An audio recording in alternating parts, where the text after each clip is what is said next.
Goa Organics వారి skin care, hair care, wellness products కోసం AP, తెలంగాణలో డిస్ట్రిబ్యూటర్లు కావాలను వివరాలకు స్క్రీన్ పైన ఉన్న నెంబర్కి కాల్ చేయండి. ఏపీలో ఎన్నికల ఫలితాలపై పార్టీలకు క్లారిటీ వచ్చేసింది. హోరాహోరీగా పోలింగ్ సాగిన కొన్ని నియోజకవర్గాల్లో మినహా మిగిలిన సెగ్మెంట్లలో గెలుపు, ఓటమిపైన అభ్యర్థుల కాన్ఫిడెన్స్ పీక్ లో ఉంది. ఫలితం వెల్లడయ్యే వరకు అందరూ గెలుస్తున్నామన్న ధీమా వ్యక్తం చేస్తున్నారు. ఏపీలో జరిగిన ఎన్నికల్లో పిఠాపురం పైన ఓ రేంజ్ లో క్యూరియాసిటీ ఉంది. జన సైనికులు పవన్ ను గెలిపించేందుకు శక్తి మేర పనిచేశారు.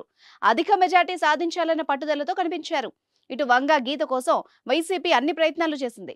వంగా గీత తన గెలుపు పైన ధీమాతో ఉన్నారు. అయితే పిఠాపురంలో 2019లో 80.99% పోలింగ్ నమోదు కాగా ఇప్పుడు 86.63% పోలింగ్ జరిగింది. దీంతో మెజార్టీ పైన అంచనాలు పెరుగుతున్నాయి.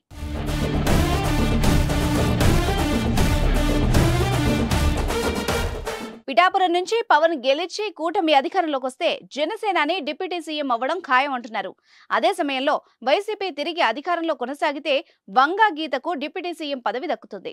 ప్రచారంలో భాగంగా చివరి రోజున పిఠాపురంలో జగన్ తన అభ్యర్థి వంగా గీతను గెలిపిస్తే డిప్యూటీ సీఎం పదవిస్తానని జగన్ హామీ ఇచ్చారు.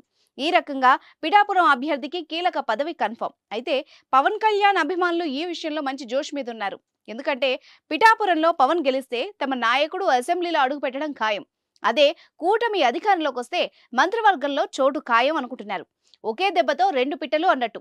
మొదటిసారి ఎమ్మెల్యే అయిన వెంటనే మంత్రి పదవి కూడా దక్కుతుంది. అంతేకాదు జనసేనలో పవన్ కళ్యాణ్ తో పాటు మరో ఒకరిద్దరు నేతలకు కూడా కేబినెట్ లో ఛాన్స్ ఉంటుందన్నది టాక్. అయితే పవన్ కళ్యాణ్ ను హోంమంత్రిగా చూడాలని పలువురు ఫ్యాన్స్ కోరుకుంటున్నారట.